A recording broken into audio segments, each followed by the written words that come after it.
anong statute, anong batas ang pagbabasihan mo para parusahan mo ang isang nagbebenta ng bigas sa bigasan o nagbebenta ng manok sa manukan o itong magbababoy kung lalabag ka doon sa iyong itatakdang kahit na SRP yan o maximum SRP yan, suggested nga yan eh. Hindi naman yan mandatory. Sa word na sinasabi, suggested. Paano kaalalang namin ito? Paano kaya yun, Kong Nick? Hindi nila mapapailan ng kaso yan. Ang magagawa lang nila dyan, pwede silang mag-imbestiga.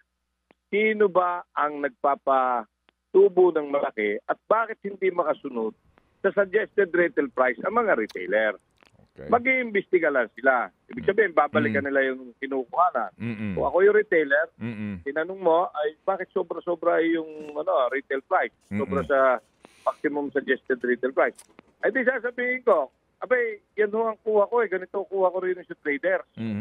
Na nagbabagsak sa akin. Kaya ganun po yung pinapatong ko. At babalikan mo ngayon yung traders. Aba, magkano ba ang benta mo rito sa retailers? Ang sinasabi niya, ganito. So, pwede mong imbestigahan at malalaman mo kung sino ang nagpapatubo ng malaki. Yun ang tawag doon ni profiteering. May kaso siya ron. Pero kailangan munang, bago mo i-implement, mitingin mo muna lahat yung value chain.